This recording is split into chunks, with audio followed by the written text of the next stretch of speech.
Hai, Assalamualaikum. Saya Dr. Syazana.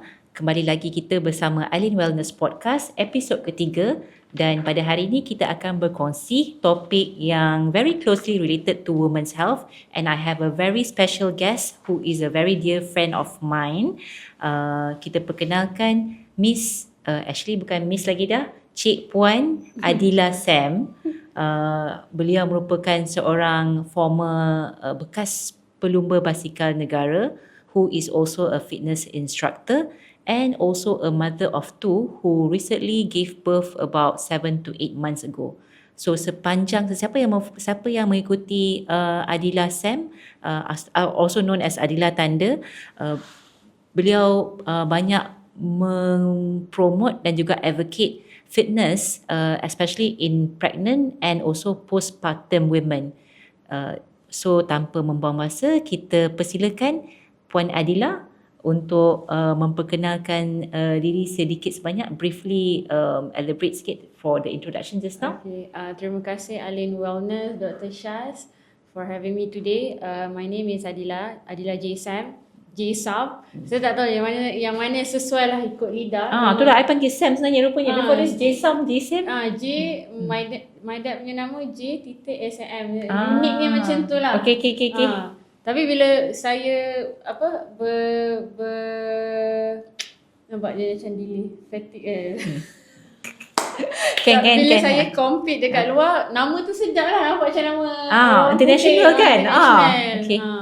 And nama saya lagi sekali, nama saya Adila Jaisam. Saya mom of two. Recently I just gave birth about 7 to 8 months. Okay, so my baby will turn 8 months lah this month. Saya bekas atlet negara. To be specific, saya berkecimpung dalam bidang berbasikal daripada saya berumur 15 tahun. Sehingga roughly dalam 25 tahun ke 23 tahun macam tu. Sebab tu saya dah retired lah. So in terms of education backgrounds and everything, you have sports science. You are background in sports science kan? Bukan sports science, the sports recreation. Okay. So the under education. Sebenarnya cerita PE teacher. Okay, alright. Teacher. From UKM, right? Before this? Okay, good. Then currently you are a fitness instructor? Yep, betul. Okay. So I started selepas berhenti daripada bidang atlet ni, I started with personal training. Sebab saya minat one-on-one punya coaching. Okay.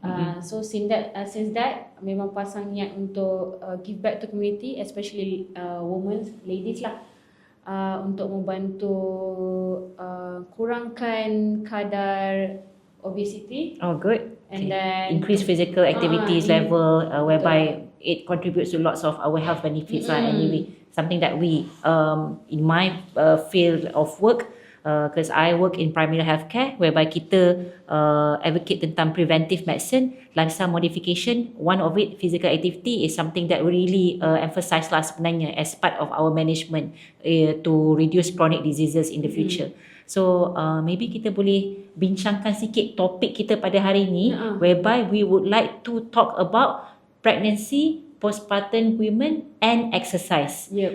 Something that memang I think you are actively advocating and also promoting, especially in social media.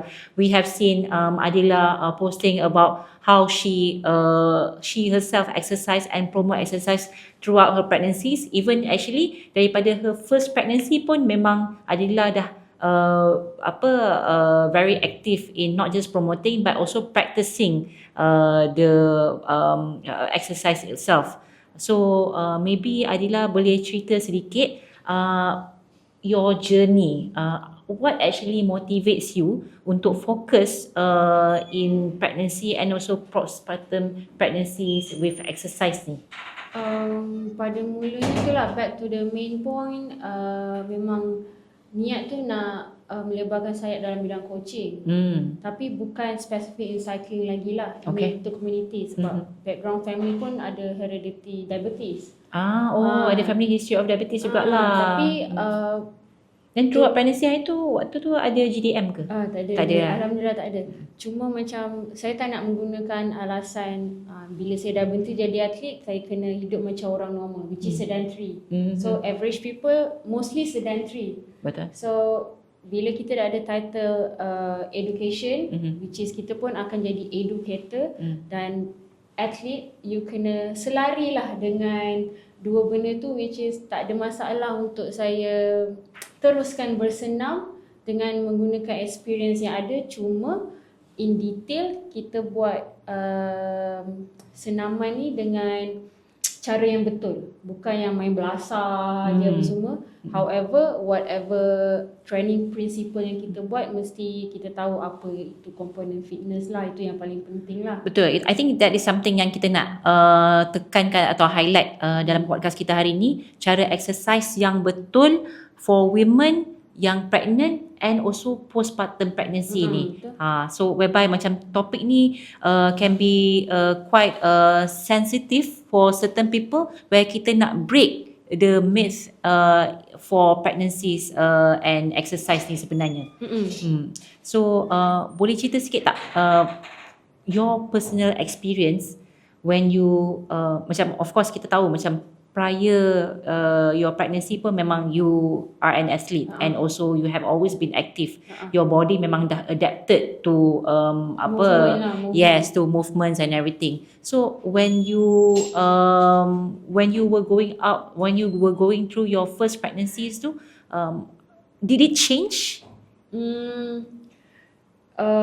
Perubahan tu dari segi fizikal memang ada. At first orang tegur lah, badan naik, which is saya tak aware pun, time tu saya mengandung. Okay. That was on the first lah. And you were still moving like how you used to lah. Tapi bila kita tengok, this is just my usual weight, and plus on that fasa pun kita macam nak tambah lagi muscle mass. You know, muscle mass is not gonna build in a days or in a week. What kind of movement did you do waktu tu? What kind of exercise were you doing waktu tu? Time tu banyak fokus Olympic weightlifting, because that's really my dream punya fitness program. Alright. During waktu atlet dulu, kita fokus kepada accessories movement yang macam really straightforward, macam barbell squat, box jump. Dia tak ada yang macam sangat complicated macam Oli lift. Oli tu memang technical. Kalau you memang betul-betul untuk nak dedicate your time nak focus for technique and everything, so macam other things macam nak buat cycling ke apa ke semua, dia kacau sikit sebenarnya. So macam kalau dalam term sekarang panggil hybrid athlete lah. Macam controversial tu sebenarnya tu, the term hybrid athlete tu kan. I see this like macam hybrid athlete, tapi sebenarnya macam kita buat satu fitness program ni untuk complement this one, tapi takkan perfect pun, sebab kita akan sentiasa tak cukup. You buat cycle 6 bulan ke 12 bulan ke by week ke, ada je yang macam lag lah. Maybe Adila boleh cerita sikit what is Olympic weightlifting, sebab I think audience kita for Aline Wellness ni ada yang tak tahu sangat actually. So Olympic weightlifting adalah sukan yang dipertandingkan dalam Olimpik Asia dan I think ASEAN sampai ke Olimpik lah. Dan kita ada ramai atlet dan kita ada juga penyumbang pingat Olimpik. Tahun lepas, kalau pandai carilah siapa. Dan kita ada juga female weightlifter yang masih aktif, yang masih jadi coach, yang saya kenal, Sharifah Wawa. So that one is one of my icon lah. Icon lah. Saya pun minat dekat dia. Walaupun atlet, kita ada atlet yang kita minat kan. So sejujurnya Olympic weightlifting ni memang technical, movement yang sangat technical, dan saya sendiri ambil masa more than a year untuk adapt all the movement dengan nak complement dia punya strength training, dia ada barbell cycle, nak ada hubungan dengan barbell tu bukan senang. Betul. Secara ringkasnya, kalau yang tak tahu, it's a form of weightlifting jugalah sebenarnya. So kita ada involve weight, kita ada involve barbell, dan kita ada involve a few movements. Tapi whereby sekarang ni awareness dan juga penglibatan daripada women tu semakin banyak, which is something that we should really celebrate for lah. And don't be surprised where even during pregnant pun there are women yang practice juga weightlifting ni. And it's not wrong, But of course kita ada cara dia sebenarnya. Cara yang betul. Sebab Cara yang macam betul. kalau orang tak suka fokus betul-betul only lift, maybe dia pergi ke arah CrossFit. Sama juga CrossFit pun menggunakan teknik yang sama. However, pada pendapat saya is all begin in weightlifting lah. Dan akan berkembang luas dari segi CrossFit dan Jadi variety dia pelbagai semua. But most importantly, we want to encourage women to move. Regardless whatever exercise of your choice pun. Betul. Tapi of course yang kali ni kita nak yang lebih related lagi banyak kepada strength training lah kalau dengan Puan Adila. Thank you so much. Thank you. Terima kasih. So mungkin Adila boleh ceritakan sikit sebab kita ada mention exercise yang betul. Does your background in sports education tu actually helps untuk you build a program ke ataupun know what to do when you are exercising, when you are pregnant ataupun post pregnant? Ada guidelines tak sebenarnya? Okay, guideline tu memang ada, tapi dengan apa yang saya dah belajar, dengan support by certificate yang saya ambil yang kecil-kecil tu, lagi banyak membantu, lagi impactful lah. Sebab kalau cakap semua ilmu-ilmu dan experience yang dikumpulkan, bila kita nak bagi program dekat seseorang klien ataupun seseorang individu, tak semua individu boleh adapt because dia makan masa. Jadi kita apply kat diri sendiri, which is really helpful. To be honest, I'm so glad I'm stick with the same field daripada kecil sampai besar. And I would thank my parents lah. Memang they triggered me in sport. They were the first person yang triggered saya dalam bidang sport. Kalau tak, memang kita tahu kita minat ni bidang apa. Sebab dulu cita-cita jadi angkasawan. Oh, okay. Okay, lain tu. So macam okay, kita macam okay nak jadi angkasawan, tapi nak cari feel ke arah angkasawan tu agak susah. Dulu memang saya fanatik gila dengan astronomi semualah. Memang baca lah apa semua. Tapi untuk dibandingkan dengan bidang sukan, masuk juga sains semua kan. Betul? Sains pergerakan, biomekanik apa semua, kinesiologi agak tricky. Tapi bila kita pergi ke coaching yang coaching kepada community, benda tu berbalik pada foundation. So benda tu sangat membantu saya untuk create the program, dan saya apply pada client, apply pada diri sendiri, and even I tested on my sister because my sibling also an athlete. Do you have anyone you could refer to waktu you pregnant ke atau apa tentang ni? Because I think I find that certain women yang memang aktif during pregnancy and also post pregnancy, especially pregnancies lah, they find it hard to find someone to refer to, even coaches ke apa ke. And in fact there are some coaches and also doctors yang cakap jangan exercise waktu pregnant. Tapi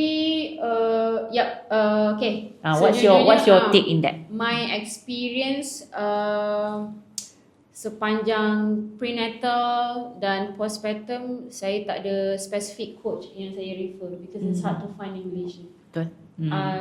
Kalau saya nak belajar boxing, saya tahu siapa saya nak cari. Saya nak belajar only lift, saya tahu siapa nak cari. But then for prenatal and postpartum, program fitness untuk topik ni baru je tumbuh orang cakap. Betul. Baru masuk dalam Malaysia ni. Sebab kita tengok zaman sekarang dah ramai dah fitness instructor berani tunjuk video diorang workout walaupun mereka mengandung. Macam dulu ada juga nampak macam Pound Fit punya instructor mengandung conduct kelas. Macam saya sendiri pun conduct kelas, spin kelas during pregnant. So dari situ awareness lah. But then untuk orang refer tu kita tak ada. Tapi macam saya experience daripada belajar and then baca journal, podcast, dan banyak tengok Europe punya ni lah kajian. Faham. Sebab dekat Malaysia sejujurnya tak banyak lagi. And then kebetulan kita ada connection bagus, and one of it is you. Oh, thank you so much. Some of my friend pun Dr. Zaini, dalam medical punya line. So Do you know Dr. Kavita? Sports Maths daripada PPUM. pernah dengar. Dr. Kavita pun memang her she likes to advocate pregnancies betul. and exercise as well. So imagine kalau all these ladies macam work Yeah, together to promote. Dia lagi I think something that we can work on lah in the future. Betul. Macam cancer kan, how everyone like connect in one community. Bukan dia penyakit berjangkit pun. Sama juga macam pregnancy is not the disability. Betul? Oh, I like that word. I rasa macam a lot of people feel that pregnancies stops them from doing lots of things in life, treat it as disability, but actually it's not. Macam kes yang saya baca dekat internet pun macam bila the mom sharing about their experience bila beranak, there's a lot of complication. Tapi sebenarnya kita boleh kan avoid. Betul. Kita boleh kawal kan sebenarnya. In fact, kalau kita nak look back to zaman-zaman dulu, waktu kita macam tak ada blessed with technology, something yang menyenangkan hidup kita ni semua, zaman nenek moyang kita dulu, they were physically active. Ialah sebab to move from one place to another place, mana ada mode of transportation tu, mana ada sangat, and they do lots of labour work juga. Tapi they manage to boleh je deliver pregnancies quite good. So speaking of that, what are some of the most common misconception tentang exercise dan juga pregnancy? Kita sebut tentang pregnancy dulu. Kalau pregnancy, exercise in pregnancy yang ni lah, tak boleh angkat barang berat. Sebab nanti jadi jatuh peranakan. Jatuh peranakan. Even tak mengandung pun orang kan gembar-gembur. Ya, betul. Betul. Even macam dulu saya jadi atlet pun, tak takut ke peranakan jatuh terhentak-hentak. So, I started with mountain bike kan.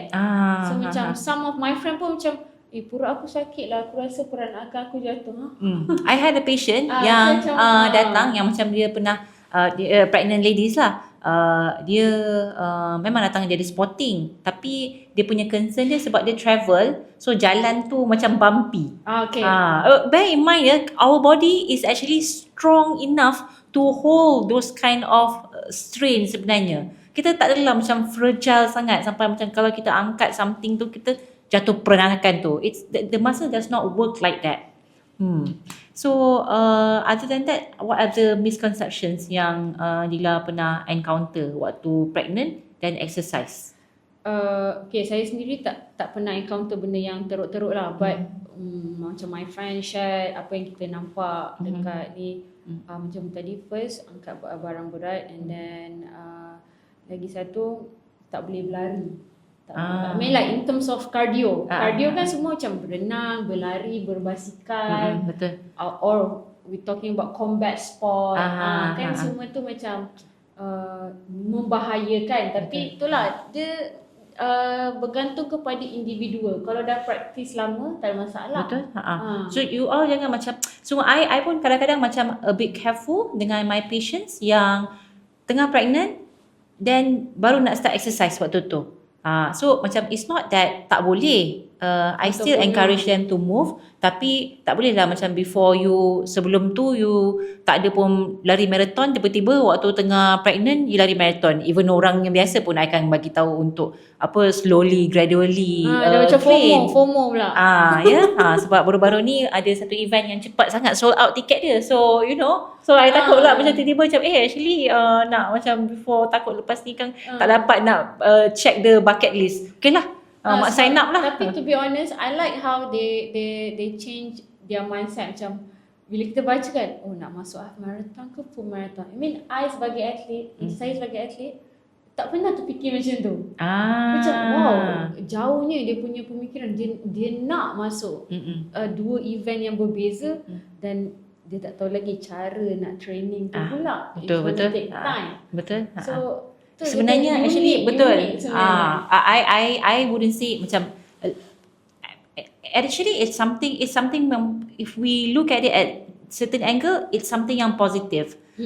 Sebab people is starting to move, people is starting to macam go something that beyond their limit sebenarnya. Cuma maybe cara tu kalau boleh kena betul lah, sebab kalau tak injuries and other things yang tak elok pun can happen.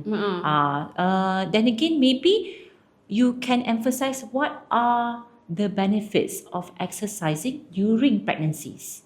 Benefit lah, benefit mental health lah. I mean dari segi hormon tu membantu mengawal kadar naik turun hormon. Kalau Adila sendiri, kalau macam if you don't work out, paling lama lah, give yourself berapa lama you tak work out yang boleh macam drives you insane tu? 48 hours. 48 hours. I count by hours lah. It's better sebab I have my toddler kan. Toddler pun macam aktif gila. Jadi there are no reason saya tak bergerak. Kena bergerak. And then kita tahu budak ni memang kita dah ajar dia untuk jadi aktif, bermain outdoor. So kita dapatlah reason keluar rumah bawa dia. Faham. So macam minimum memang 48 jam tu macam tak boleh. Tapi tak ada masalah sekarang because I have my own mindset yang saya dah terapkan lama, which is if you ever heard the topic athlete brains. Okay. So I just use that kind of method to myself. I never heard of it. What is it? So athlete brain, dia ada cabang-cabang dia yang macam you ada self control, you ada mental toughness, you tahu apa you nak buat. It's the same thing as you are an athlete, tapi you apply. I always do that. I faham. I selalu cakap macam okay, kalau macam you selalu macam that dedication ataupun that determination waktu you race ke or prepare for race, why can't you apply it in daily life? Why can't you apply it in career ke? So that macam it's a form of self improvement kan sebenarnya tu kan. Sebab I understand. Kecil-kecil mana pun semua improvement kan. So dekat rumah memang dah ada dah barang-barang untuk exercise macam dumbbell, kettlebell, barbell. So I let my kid watch I exercise. Macam tu. So bila kita bawa dia dalam rutin kita, lama-lama dia pun akan faham. Tapi what do you think of like some mothers, okay, having toddlers ni actually is physically demanding already dah. Okay. So for those mothers yang rasa that is a form of exercise already, taking care of your toddlers, so what do you think? Kena cari masa juga. Kena juga cari masa. I mean, as in me time memang you boleh pergi spa, you memang boleh macam go something yang pleasurable, macam minum air manis, kopi ke apa ke semua. Tapi dia tak sustain. Exercise is something yang akan buat you sustain sebab dia akan kacau hormon. Kacau hormon tu regulate balik. Betul. Lain by the way, macam physical activity, taking care of your toddlers, kemas rumah dan sebagainya, dengan exercise ni, these are two different things. Yes, anything is better than nothing. Tapi more is better, and exercising is a bit more structured.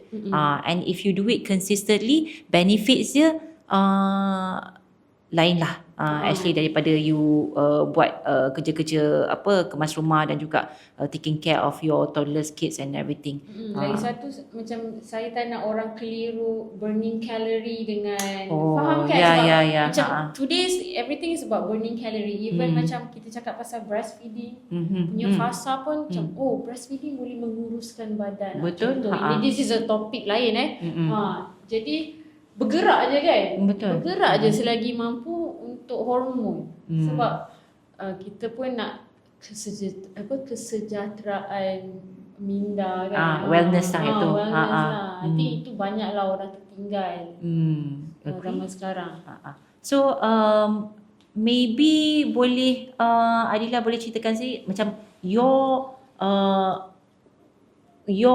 own experience. How do you practice a safe exercise throughout your pregnancies? Like every trimester tu sama tak? Okay. Sebelum saya tahu saya mengandung, yang even first dengan second, dia different situation lah. Kita tahu kita mengandung. Cuma I want to highlight yang second pregnancy, saya tahu agak lambat sebab macam sickness tu tak ada sangat. So when you keep moving your body, you terlupa pasal sickness tu. Okay, alright, that's good. So tak payah nak susah-susah nak cari benda masam lah, apalah. But I remember there's one fasa time tu saya tengah training adik saya dekat gym. Saya minta beli air selimau.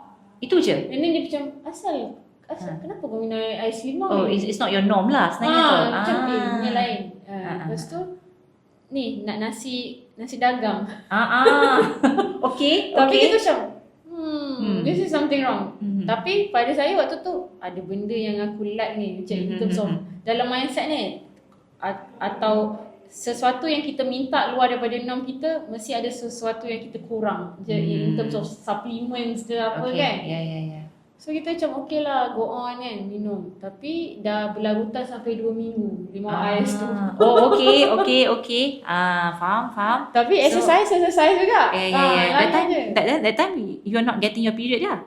Tak, memang dah aware macam tak period ni, layan je lah. Oh, okay. Then dapat my friend lah, jom lah buat detail scan terus. I tolong you. So there's one doctor, Syafinas nama dia. Baby tu dah besar rupanya. Baby tu macam nak dekat 5 bulan ke 4 bulan. Lama betul lah juga tu. Maksudnya lama lah you buat booking semua-semua. Tapi macam kita macam relax je. Sebab bergerak. See, that's how powerful exercise can do to your body. Because I have seen like patients yang, I know it's an individual thing, based on your hormones and other factors juga. Tapi a lot of patients that I jumpa yang memang aktif tu, dia macam alamak tak sedar pregnant, alamak dah pergi hiking, dah pergi naik Kinabalu, semua macam rasa alahan ke, rasa letih sangat-sangat sampai tak boleh buat apa tu, tak prominent sangat. Tapi kan macam Dr. Syah tak rasa ke macam semua patient yang datang klinik kan, sebenarnya diorang datang dah memang ada mental fatigue, that's why diorang tak boleh control apa yang berlaku dalam badan. That can exactly. make sense kan? Yeah, it makes sense. Yeah. I guess memang one of the way to actually deal with mental fatigue ni is through moving lah. Betul? Tapi itulah bila some people dah start moving, somehow ada yang addicted, terlupa recovery. That is another thing lah. Betul. Somehow ada yang macam we all experience it sebenarnya. So macam contoh ada klien masuk kelas saya kan, penat lah masuk kelas coach 3 hari terus terbongkar. Like, it's not my fault, maybe cara dia mula ataupun cara dia pemilihan kelas ataupun pemilihan program fitness tu yang kena pertingkatkan. That's why always talk to your coach, always talk to your trainer, bagi tahu address concern you, and a good trainer can help to structure, can help you to plan what you are supposed to do. Kita akan bagi tahu goal kita, level of fitness kita macam mana semua, what do you expect and everything semua. They know the way lah. So lagi maybe boleh in detail lagi, what did you do when you were pregnant dulu, as in the exercise? Kan waktu tu macam tak sedar yang pregnant semua-semua kan. You were just doing your usual thing at the gym and everything semualah. Buat semua bila dah confirm, ingat lagi betul-betul dah confirm macam baby tu ada. Did it change? Raya tahun lepas. Dan tengok balik my program cycle dengan my intensity. Banyak waktu tu cardio lagi? Banyak cardio je lah. Kebetulan in a week pun dah mengajar 2 ke 3 kelas indoor cycling. I think that's cover most of my cardio. By the way, Adila is also a spin instructor. Currently dekat mana? Glam Fit Cyberjaya, Smart Fitness Putrajaya. So I covered the area. So anyone who is interested can look it up. I think it's I myself I tak pernah join spin class. Macam tu lah, waktu mengandung pun mengajar sampai perut besar. Even orang pun macam bila you mengandung coach. And you have to remember macam spin class instructor, diorang kena buat sekali. Move. They have to move as well. So that's the challenge lah actually. I think last intense pun yang cakap boleh masuk kelas Zumba or Pound Fit. I think I have some of friend yang fitness instructor yang mengandung. I think kita semua sekarang ni gunakan media kami semua untuk advocate supaya adalah yang nampak. Kadang-kadang kita post, ada orang yang tak nampak. And then kita pergi event, kita buat connection, itu baru kita kenal, you buat ke exercise semua. Dari cara macam tu lah. But I think on my experience, apa yang saya alami buat sekarang, kebetulan banyak connection yang baik. Jadi most people very supportive. Alhamdulillah, really good. Very supportive, and macam kawan-kawan media pun membantu untuk cover this kind of topic. Of course, I think it needs to be spoken louder sebenarnya, your sebab tak movement ni. cukup kan daripada Betul. doktor saja. Orang kan tak nak dengar cakap doktor. Betul. Orang melawan kan cakap Melawan doktor. cakap doktor. Ataupun kadang-kadang macam when it comes to fitness and fitness and health, actually yes, we advise patients to move, tapi a lot of doctors we are not well informed pun sebenarnya how to move, especially when it comes to pregnancies. So you cycled and then you went to the gym. Everything normal. Senang cerita, everything normal. My normal daily essential activities yang memang kena buat in a week. So but then throughout the last trimester tu, did you reduce the intensity ke, frequency ke, atau macam mana? Mostly frequency sebab doktor dah detect Okay, I have I think tak tahu lah ni maybe minor je kot. Every time yang experience saya mengandung nombor 1 dengan nombor 2, doktor detect by air ketuban. So air ketuban murang. Okay puan, kita admit lah. Okay. So saya experience benda yang macam tu. Okay. So bila dah kena admit memang tak boleh buat apa-apa. Betul. Masuk hospital, so dah cukup lah. Yalah, dah habis lah cycle exercise tu. Macam tu. Okay. So I think it's okay and it's safe to move and do your usual. Mungkin kita ada in terms of frequency and intensity yang kita kena adjust sikit. But then ada tak certain movement since you are a fitness instructor yang you rasa kita try to avoid during pregnancies? Kalau paling senang lah, orang tahu movement ni burpees, kena modified lah. There is a term modified movement modified during movement ataupun kita panggil regress. Tapi for barbell squat probably kita akan modify sama ada tu box squat ataupun intensity berat lah senang cerita.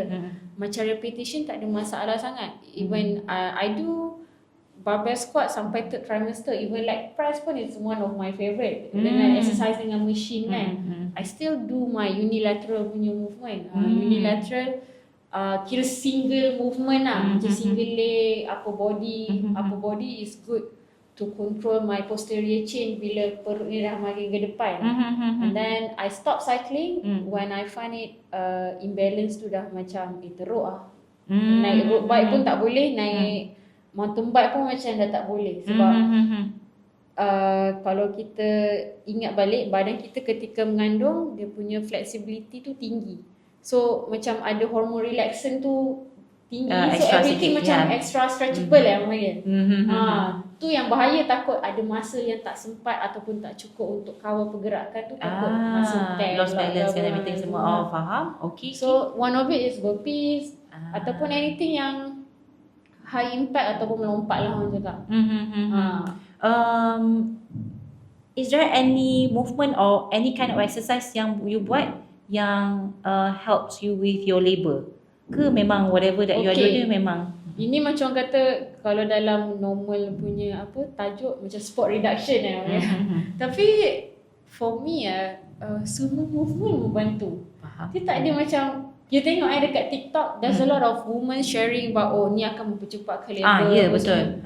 Tapi dia tak pernah buat apa exercise. Cuma nak mempercepatkan labour dia buat macam tu. So it's a different individual punya experience. Betul. Macam cakap jalan itik ke apa ke. Kalau dalam program fitness kita panggil itu adalah animal movement. So that's another program fitness.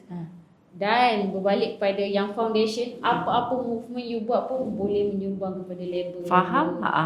Itulah ada setengah macam dia yang duduk atas ball, kan macam nak cepatkan untuk ni semua kan. Sebab macam kalau you cikgu yoga, yoga teacher, yoga punya certification untuk prenatal different approach.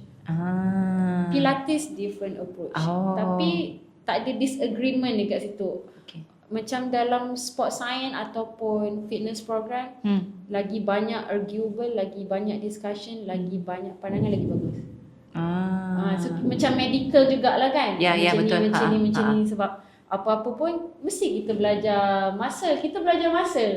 Sport science belajar muscle, anatomy, medical belajar, even pharmacy belajar anatomy. And maybe what I can see is kita tak ada reference yang very strong sangat kot. Studies tak banyak sangat lah buat untuk kita betul-betul proof.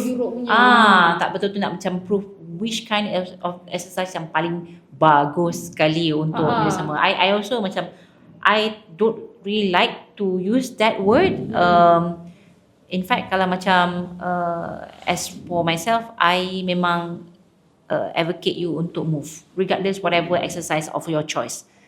Tapi of course kita ada a few components in exercise ni yang kalau boleh kita nak kena buat. You tak boleh macam just buat cardio je, you tak boleh buat strength saja. You kena macam include flexibility and mobility juga sebenarnya. Let's say kalau tiba-tiba macam this is a new way of orang promoting health kan, ataupun fitness, masuk event. Tapi make sure you prepared for every event, even you pregnant ke apa. Betul. I pun selalu bagi tahu dengan my patients macam okay, kalau nak motivate yourself untuk bergerak contohnya, maybe sign up for a fun run 5 kilometers, collect medals. Then macam when you start, you meet people, you tend to learn. So macam I personally, I started to discover sports ni lambat. So macam before this, my bubble tak main sports tu. So knowledge tu semua, kalau if you were to tell me back then, I takkan tahu apa tu Olympic weightlifting. I takkan tahu apa tu barbell tu apa. Kettlebell, panggil kettlebell dulu. Tak tahu. Ada my client Tinkerbell ni.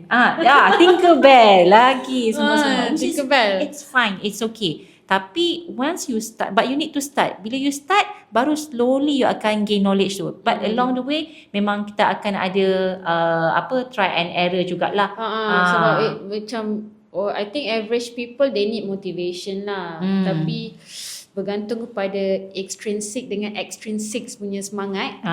Okay, so this is different approach. Macam topik yang berat. Cuma yang saya nak ingatkan, motivasi ni dia tak berpanjangan. Even for athlete myself, I pun ada fasa depresi. Macam mana nak handle ni? Macam mana nak kekalkan medal tally ni? Padahal bila dah jadi mak, macam mana kita nak bagi anak dengar cakap kita?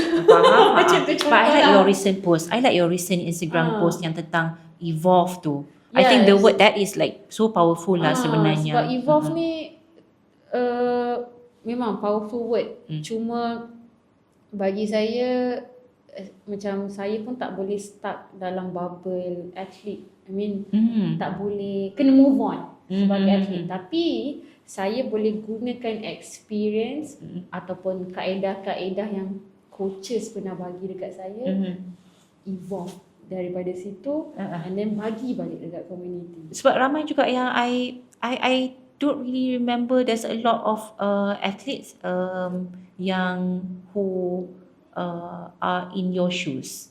Ramai yang dah retire, habis that fasa tu, starts a family, then ramai juga yang tak aktif lepas tu, unfortunately. That's why lead to inilah gain weight.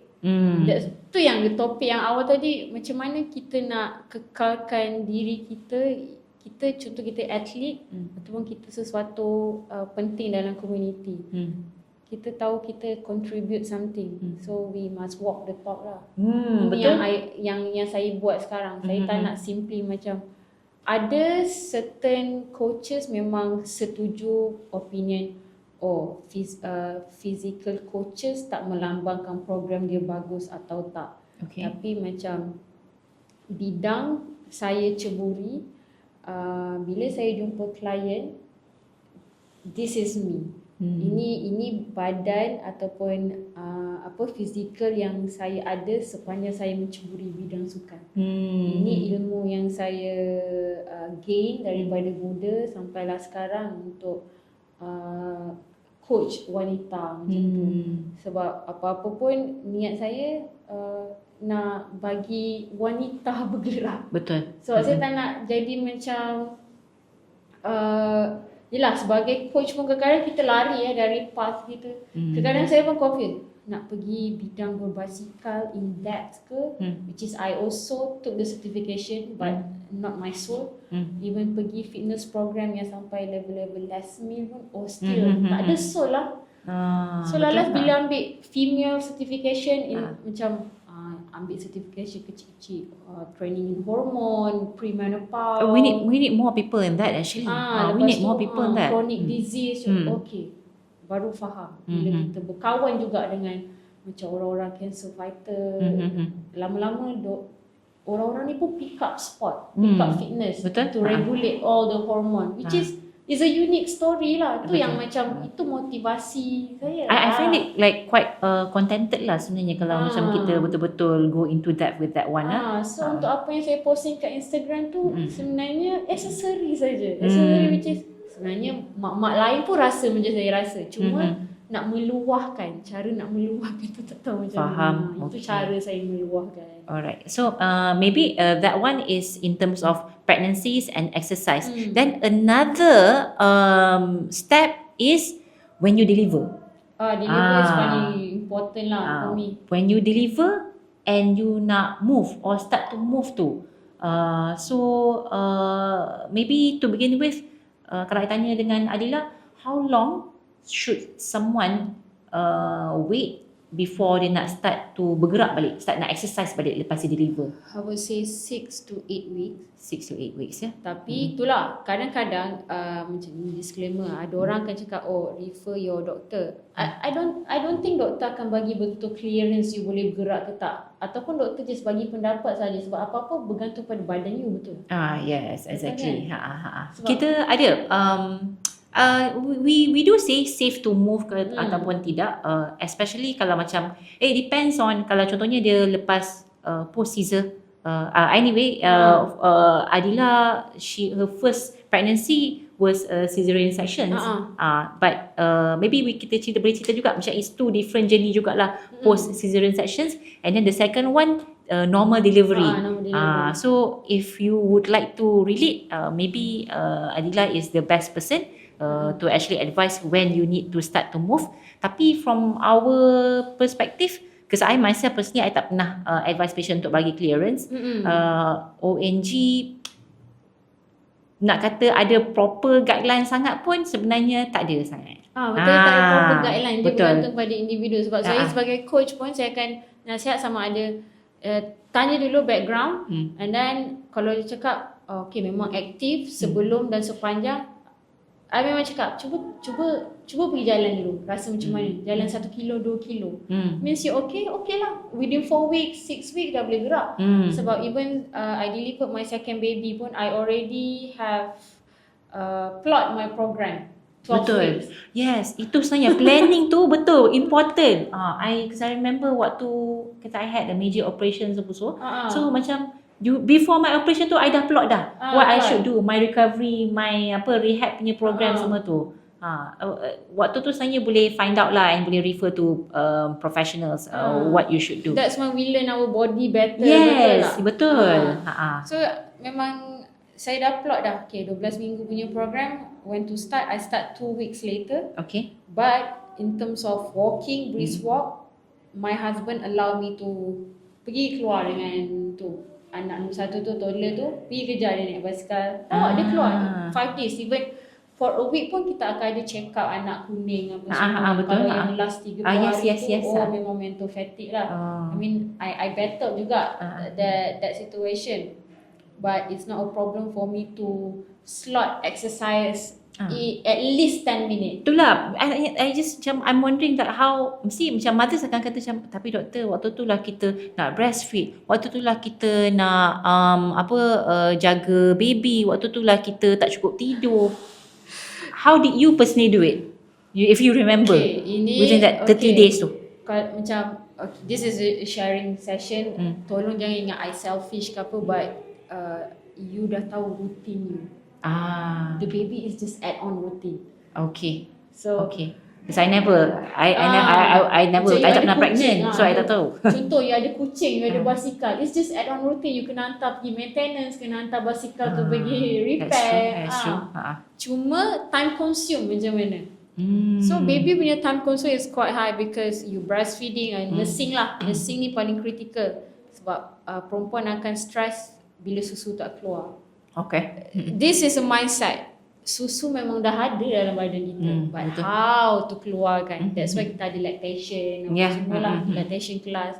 And breastfeeding talk semua memang. That's why benda ni dah boleh buat dah before pregnant. Lactation class, prenatal class, tapi ada orang yang on budget. That's why you need guidance macam orang daripada I. It's a free guidance. I memang allow people to DM. Memang I akan respond. That's really good. I memang akan respond. Even I respond dah macam coach dia. Tapi tak ada. I memang tak ada charges apa-apa. Sebab I takut macam orang ingat, Mrs. Adila ni mesti kena bayar. Sebab consultation tak payah bayar. It's a macam best friend talk. Perempuan tu perempuan kan. Sebab zaman sekarang boleh buat video ni sebenarnya actually. Boleh buat zaman sekarang orang banyak procrastinate je kata. Dan untuk control diri you semasa postpartum fasa tu, tengok keliling you, siapa supporter you. Ini pun bahaya juga. Yes. Postpartum blues, orang yang support keliling you tu akan menyumbang pada how high is your postpartum blue. How was your support system back then? My husband, my parents, my in-laws, they really good lah. Itu kelebihan I lah. Betul. And then I pun tak nak susahkan orang. That's why I need to move, exercise, supaya tak jerkah orang tiba-tiba.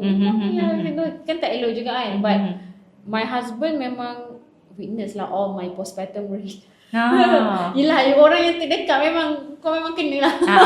Betul. It's actually it's actually quite common lah. But that's why it's very important to have an understanding partner, a good support around you. That actually can be a really big advantage sebenarnya. Tapi lagi satu kan, Dr. Syah, orang tak perasan pregnancy yang postpartum bukan saja 3 trimester, it's all like 4 trimester. Kalau you perasan every trimester 3 bulan setengah, 3 bulan setengah kan. 4th trimester memang you akan bekerjasama dengan partner you. Untuk to know the baby, what's going on. If ada apa-apa you panic tak. Even kadang-kadang sesimpel-simpel tercekik, choking kan. Macam mana you nak handle tersedak susu.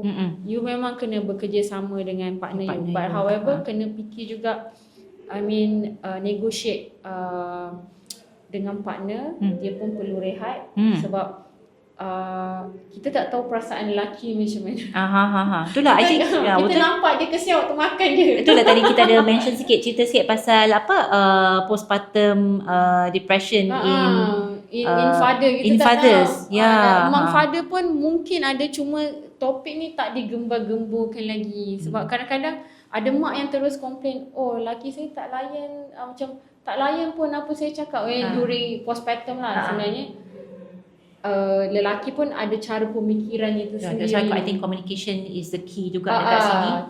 Tapi macam saya rasa setakat ni berjaya dengan husband tu work as a team. Sebab kami dulu teammate. Macam kau nampak aku penat, kau ambil. Kau nampak aku okay, this is your turn pula. Sebab my husband memang I don't know, dia dapat semangat daripada mana. Sangat pandai jaga anak-anak. Itu pun I beruntung jugalah. It's a blessing lah sebenarnya. Speaking of like exercise in postpartum kan. So macam since your first one tu was cesarean sections, and then second one normal delivery, did it make any difference? Like when you about to you nak start to work out tu? The first one, my mistake is tunggu terlampau lama. I follow macam saya follow betul 6 minggu tu. Padahal boleh gerak. But during cesarean punya experience, the most part I don't like is when I see my body is different. Kan dia potong bawah tu. kita nampak perut kita terkeluar. Okay. Macam hantu yang dalam Ghostbuster. Okay. Warna hijau tu. Okay, alright. Oh, that's ridiculous. Really annoying tau. Dan memang saya buang cermin dalam rumah. Tak nak tengok badan. So, saya mengalami juga apa yang orang normal rasa. Betul? Dan saya kira balik, ada berapa lagi baki cuti kan. Dan terus start balik gerak. Tapi ingat lagi, on the first phase, first 2-3 weeks, I start with resistance bands. Okay, I think that's really good. To mobile the incision. So some of the technique adalah kita guna tangan untuk check keliling perut. Nurse pun akan buat macam tu juga kalau kita pergi klinik. Tapi nurse takkan bagi clearance. Doktor pun macam takkan bagi clearance bila you boleh bergerak. Betul. Ataupun selagi you bergerak and luka tu tak berair ke benda, you boleh bergerak. Betul. Macam tu. So bila dah start dengan resistant band for 3 weeks, I think my mobility is getting good. Sebab apa pun movement yang kita buat, upper body or lower body, our core, front and back is the steering lah. Itu pendapat saya lah. Okay. And then saya start balik training fundamental movement macam static and then regresskan movement modified. Banyak gila benda modified sebab core time tu tak hidup. Betul. Then but eventually you will get the core strength balik kan, when you keep moving. 3 bulan. 3 bulan lah, after 3 months betul-betul waktu yang Caesar tu saya betul-betul follow guideline yang macam orang biasa punya guideline. So within 3 months to 6 months baru boleh masuk buat deadlift. Okay, faham. Unlike yang the second birth ni memang cepat lah. Within 2 weeks saya dah boleh lari perlahan-lahan, lari anak sebab mesti kena kejar anak tu. And then I change my habit. I never like running. Okay. But I was a runner lah. Middle distance. And then somehow macam let's change a new habit ataupun improve beside than cycling, tukar lari. Then fokus lah lari 3 months until now. My hip become stronger. Sebab dekat rumah nak buat barbell thrust. Weight tu macam tak cukup challenge, tapi kita still buat lah. Cuma banyakkan movement unilateral, so dia jadi balance. Bila balance dia kuat. That one of my trick lah. Okay. That one is in terms of core, tapi in terms of, what about in terms of pelvic floor? Pelvic floor. I think kalau for itu pun challenge kat to certain ladies yang postpartum tu, dia rasa macam part squeezing kan. Sebab this topik ni menarik sebab one of my friend dia share her experience that dia rasa leaking. Okay. So saya rasa leaking tu for I first ada week. patients yang dia kata dia skipping. Jadi skipping dia akan macam terpi sikit. Terkucil lah. Terkucil lah leaking. So yang ini kena tengok. Kalau leaking tu teruk sampai melebihi, macam contohlah kalau setakat macam sikit je, okay lah kan. Should be okay. Kita tahu apa yang any discharge down there, right? Betul. If you alert. So saya rasa juga leaking at first week or 2 weeks. I remember I start with calf raise. Okay. Then from calf raise saya improvise progress dengan pogo jumps. Okay, pogo jumps Runners like this movement then pogo jumps. Very simple. Dan macam somehow dah tak ada leaking. Tapi frequent lah buat. And then throughout the program tu Dila check juga macam pelvic punya pelvic muscle punya exercise kita check balik. Untuk orang biasa, diorang boleh pergi jumpa, ada satu center yang memang akan tolong check you punya pelvic muscle. I don't know what it call. I forgot lah, lupa. I think I'll get back to that. I pun nak tengok balik. Sebab ada tau center-center yang bantu untuk bukan tightening dia check. I mean macam faham I don't know how they measure dia tu. Tak tahu macam apa parameter dia pakai. Ada machine atau what we call it. Kalau macam grip strength apa semua tu I tahu, tapi macam pelvic muscle ada certain center yang offer that kind of treatment these days. So boleh check ataupun reliable ke? Tak pasti. Tapi sebenarnya exercise je lah. Glute bridge. Buatlah 100 kali. Contoh. Jangan buat 100 kali. Buta-buta 100 kali. Tengoklah set, frekuensi apa semua. Exercise je. Sebab the muscle is stretchable. Macam getah. Itulah yang orang kata macam, itu one of the thing yang macam quite sensitive juga. Kalau orang kata macam lepas dah pregnant akan loose. Sebab tu dia center offer tightening. Tapi actually it's not, dia tak adalah macam, it's not too direct loose macam tu, and then dia tak boleh stretch. The muscle doesn't really work like that lah. Tapi senang je kan dia nak detect something wrong with your pelvic floor muscle bila you melompat leaking. Betul. So something that's wrong. one of it. Something wrong, something muscle yang tak cukup dekat in that area. And then pergi check. Gynae mesti ada proper flow kan untuk refer kan. Bukannya sampai macam dah teruk. Janganlah. Actually ada je physio center yang macam tolong help with pelvic floor punya pelvic strengthening. floor. And then kalau mothers kan selalu ada slip disc after give birth. This is common topic yang tak dibincangkan dengan banyak. Betul. Itu something yang we should go into depth like some other days lah for that one. So that is in terms of postpartum and exercise. Maybe you can touch about tentang mental health in pregnancy and also postpartum lah, related to exercise. How does it help you personally ataupun your other mothers yang you kenal when it comes to postpartum depressions misalnya? Zaman sekarang kita tak boleh lari daripada overthinking. I think sebab first tak banyak activity yang boleh stimulate lah. Betul lah. And then I think influence from social media, because it's like it's right in your face. So macam sometimes macam we see something, we see a post ke apa macam relatable lah. Macam relatable and everything. Then you keep like get yourself into depth sangat benda-benda tu. Actually relatable posting tu macam harm yourself tau. Sebab saya sendiri pernah berada dalam fasa tu.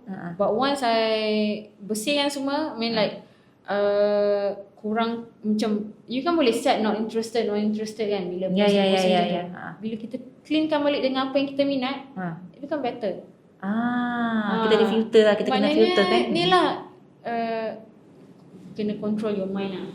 Betul.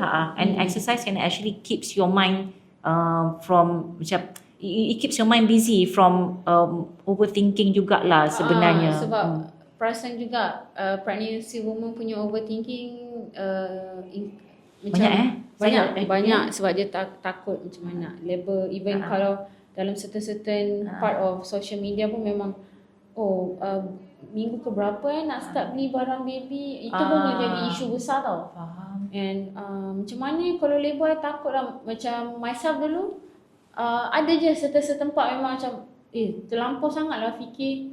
Macam second birth ni I really overthinking bab I nak beranak normal, tak nak Caesar. Okay. I started to ask people many questions, connect with my old friend yang lama-lama yang doktor-doktor kan. Tanya ni macam mana. That's my experience. Tapi bila kita exercise, membantu balik regulate hormon lah. And then bila hormon kita baik, orang sekeliling kita pun tenang lah nak jaga kita. Betul lah. Kalau dia tengok kita tak keruan, dia pun betul. And it affects your overall punya look tau. You become, tak tahu, to me, kalau when you put yourself into that situation lama sangat, you pun jadi macam unattractive. Your relationship with people, with your spouse, semua affected. Bukanlah kita nak rasa macam kita nampak cantik all the time, tapi kalau boleh macam people rasa macam pleased lah around kita. Kita punya aura kita tu tak adalah macam rasa macam terlalu macam Orang-orang mak tiri. orang-orang mak tiri tu bahaya tu sebenarnya. So like how we put ourselves into situation tu, one of it exercise can actually helps us lah to reduce that risk lah Other sebenarnya. than that, recovery lah, postpartum recovery. Kan certain ladies kan akan duduk dekat confinement center ataupun confinement lady datang rumah. Itu yang beruntung. Yang tak beruntung macam saya sendiri. Semua sendiri. Bukanlah Actually mostly memang tak dapat the privilege pun anyway. Tapi itulah, memang you akan rehat for 2 weeks. After 2 weeks, you kena adapt juga benda yang sama. You kena buat sendiri. By hook or by crook, you have to. So macam pada saya sejujurnya kelebihan bila kita ada orang yang bantu tu baguslah, ada kelebihan tapi sikit je peratus dia. Padahal kita yang kena menanggung. Sebab tu kadang-kadang orang sekarang macam very sensitive we talk about postpartum punya fasa kan. Sebab first postpartum blue, second ada mak yang tak berkemampuan, ada family yang tak berkemampuan, ada perempuan yang dalam fasa kata cerai ke edah whatsoever. This is the worst case lah. And then ada yang kena bedridden pula selepas beranak. Yes, ada betul. Yang case Betul. Yang ni I cakap general, selagi badan you sihat boleh bergerak, exercise. Tak ada jawapan lain lah. Don't take it for granted lah sebenarnya. Betul? Exactly. Alright, so maybe this one a little bit sharing in terms of nutrition. When you were pregnant and also postpartum, did you take care of it? Yup, but I never eat photo. Itu salah satu myth lah sebenarnya, mitos waktu pregnant. Geram I pun ada patients yang macam bila, sebab kita monitor weight gain tu, kita ada macam guideline kita berapa weight, berapa yang increment tu. So bila kata macam doktor sebab ni lapar sangat semua nanti baby pun lapar. But itulah, everything moderate. For my second birth, tak jaga makan pun, it's just moderate lah. But then almost affect my baby. My baby suspect IUGR, tapi okay je sekarang. Cuma weight gain and everything semua okay je kan? Okay, besar je budak tu. Cuma orang macam bila baby tu keluar, ni lah mula-mula orang, kecilnya anak kau. Kecilnya, dalam gambar besar, dalam dia berapa kecil. Tapi benda tak masalah. Kita mak yang akan menanggung tu semua. As long as the baby's growth is okay, then it's fine. So macam pemakanan, saya bukan pakar, cuma yang saya faham ataupun info-info yang kita belajar, memang janganlah sampai kalori surplus tu sampai 500. Jangan makan berlebihan sangat lah basically. 500 kalori tu ada yang berlebihan lah. To be exact 500 kalori tu kita dah boleh imagine banyak tu lah. Lapar sangat ke waktu mengandung sebenarnya? The hunger punya ni. For my experience tak lapar, but my routine is saya suka makan berkali-kali. I mean like a day boleh lah 5 kali, maximum 7 kali. And then my husband pun larang berlapar. Okay, faham. Tengok juga partner punya kesedaran tentang pemakanan. Okay. Alright. My husband akan make sure I get enough protein. And then he knows that saya suka sayur. Kadang-kadang sayur tu satu plastik je beli. Itulah basically eat everything in moderation. Focus on your macros, focus on your micros. Benda-benda tu just like how you were before you're pregnant pun sebenarnya. Cuma macam kalau boleh this is a little bit of sharing from a friend. Dia pun waktu dia pregnant tu dia actually macam dia ambil kurang kalsium. So one of it yang affect babies punya teeth bila besar sikit. Faham. So this one I found out from a dentist friend juga sebenarnya. So gigi anak dia macam kurang, selalu macam rosak juga and everything waktu umur baru-baru 3-4 tahun macam tu semua. So senang kata macam bila kita mengandung, kita kena get enough sufficient macro and micro Betul. and then supplement sebab baby memang akan tarik automatically. Yes, automatically akan tarik daripada dia punya nutrients tu, nutritions gitu daripada makanan kita. So kita kena keep on replenish, betul tak? Betul. Itu yang saya belajar ketika atlet. Whenever I burn a lot, replenish balik. Bukan replenish secara berlebihan, but secara Quality tu yang penting sebenarnya. Focus on quality of your food tu kat tu. Sebab my kind of diet is not that tricky. It's just follow piramid makanan. Even piramid makanan yang KKM buat tu pun dah cukup bagus lah. Betul. You just add on your personal favourite lah. Macam saya punya favourite, saya suka tambah ke kacang dalam pemakanan. I mean, let's say kacang kuda tu kita masak dengan nasi sekali, so extra kat situ kan. And then I like to garnish my food with all type of kita panggil apa? Seeds kan. So dekat rumah memang akan ada macam multi-grain seed. Okay. It becomes like fibers lah. Nanti you lagi feeling lah sebenarnya. Jadi fuel tu lagi kenyang. Lama nak lapar balik kan. Betul. Lepas tu, and then pemakanan ni kan also one of the way macam kita hacks kita punya hormon. And then bila kita tahu kita nak period, sebab kadang-kadang badan kita selepas beranak, kita nak tunggu pula badan kita period. Baru kita macam okay, my body is back to normal. Ini pun ada juga certain perempuan mengalami masalah tu kan. Macam period tak datang lagi lah, mengandung lagi ke? Dia confused. Betul. So pemakanan ni akan membantu juga kepada body system kita. Okay. So I think this one is a little bit out of topic, tapi before we go to our closing, because we are about to end our podcast, maybe I just nak tanya, ni related to my field lah. Family planning, birth control. What is your take in that? Macam saya okay, saya faham to melahirkan adalah satu challenge. Tapi itulah cakap benda ni macam lifetime experience. Betul. Pada saya wajib untuk faham apa itu family planning dan you decide sendiri how you want to go family planning. Tapi jangan dengar pendapat orang sebab all I heard from my side, you ambil pil ni hormon you begini, you ambil suntikan ni hormon you begini. Tapi there are no right or wrong which one is perfect lah for you. Untuk I tak ambil apa-apa. Okay. I mean as long as you know, you understand your body, I mean your menstrual cycle, you can control that.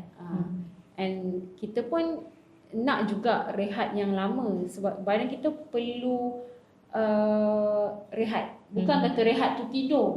Rehat kejap. Bagi badan ni macam reboot balik dalam masa 2 tahun. Tu kena jarak kan. Betul. Kadang-kadang orang tak faham. Kadang-kadang ada juga dulu saya pernah baca isu ni to relate. Ada certain family dia keep on rapatkan ni. Kelahiran sebab tak cukup duit untuk beli pad. People really? About the issue. I think I know. Yeah.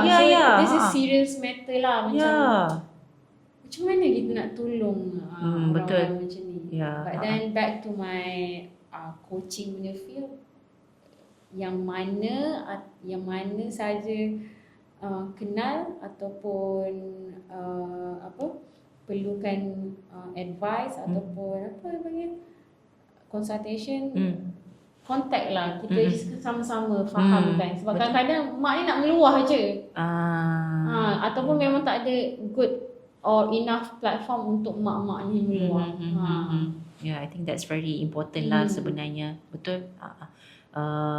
But in my opinion also, it's important for you to really plan, really give a little bit of time from your pregnancy to next one, not just untuk yourself but also untuk your baby, especially kalau macam baby tu tak reti nak makan sendiri lagi, tiba-tiba suddenly you need to feed another baby, dia semua tu kan, that can also lead to the baby's health lah, your child's health jugalah. Okay, so coming to the end of our podcast, maybe last tips, if you could share a piece of advice untuk pregnant ladies ataupun pregnant new mothers ni yang nak prioritize wellness, physical activity, exercise, living a good and healthy lifestyle. What is one key piece of advice that you boleh bagi? Maybe something related to sustainability ke? Mudah je. I think for ladies lah, especially yang baru akan berkahwin dan baru nak bina hidup baru. I mean, start invest in fitness program, cari coach, cari whatever fitness class, tengok mana yang sesuai, then fokus pada satu, jangan tamak. And then for mothers, new mother, bagi time untuk adapt dulu dengan rutin, tapi letak timeline. That's what I did for myself lah. Letak timeline. I mean 12 week. After I habis 12 week, bukannya habis, I add another 8 weeks. Tengok 8 weeks ni boleh tak badan aku bertahan buat program fitness yang lebih intense.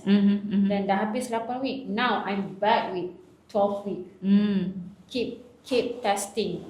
Sebab you tak boleh cakap ada anak susah lah. Boleh cari. Sebab tu you guys perlukan support. I am one of your supporter. Kena cari. Tak boleh macam tak jumpa lah. Cari. Kita harap orang nampak lah kan kita kan. Sebab itu pun kita punya tugas. Macam saya pun keep mencari siapa yang saya boleh bantu. Kita takut orang segan. Kita nak orang segan. You kena jadi je tak malu, tanya soalan. Betul. Selagi free, tanya soalan. Betul. Oh, okay. I think that's really powerful. That's really awesome. It's to actually macam open your arms to welcome people to actually do this. That's a really good step lah sebenarnya. So I think that's all from us today. Thank you so much, Adila. Thank you for coming. Thank you for spending some time to share some knowledge, especially when it comes to this topic. I can't emphasize how loud actually this topic should be spoken about. I rasa macam banyaklah sebenarnya yang kena covered sepatutnya, sebab this is something very related to women's health yang kadang-kadang macam we don't know who to talk to, we don't know who to refer to, especially this yang new mothers lah. Not just new mothers pun, kadang-kadang macam my friends yang dah after her third, fourth pregnancy semua still lagi rasa lost. Lagi rasa lost when it comes to dia tak jadi macam unresolved mental fatigue sebab tak pernah jumpa solutions tu. Betul, mental fatigue yang paling bahaya. Tak pernah tahu pun rupanya boleh cari orang pun sebenarnya in the first place. Dia rasa macam that's it lah, this is mother's punya life lah, suck it up. Betul. And tunggu anak nak besar dulu, nanti baru maybe okay sikit. That's the term lah. Tunggu anak besar sikit tu yang bahaya. That's one of the common alasan I got. Betul. Yang percaya doktor, dalam bidang yang saya buat ni pun saya ada klien doktor yang perlukan khidmat saya. Yes, and of course. Saya ada je a lot of career women tahu I train. There's a lot of unique story behind. I pun inspired by them. So that's why we need to support each other. Sebab zaman sekarang kita tak tahu siapa yang dengki jahat. So memang kena pandai cari. Dan to be honest, my style of teaching ataupun how I educate people ataupun when you sharing, I memang suka privacy. I mean, I takkan ini klien I punya progress tu. I bukan trainer yang macam tu. I want to simpan everything in one box. I have a personalized file, let's say like that. Macam tu. So that's why I really control how much people I trade supaya jadi quality. Okay, that's really good. Okay. So yeah, I think that's it from us today. Thank you so much. We'll see you next time with more interesting topics, but hopefully we can contact you lagi Adila lah nanti. Mungkin kita boleh buat Bergabung dengan orang lain pula. Betul? Exactly. Thank you so much.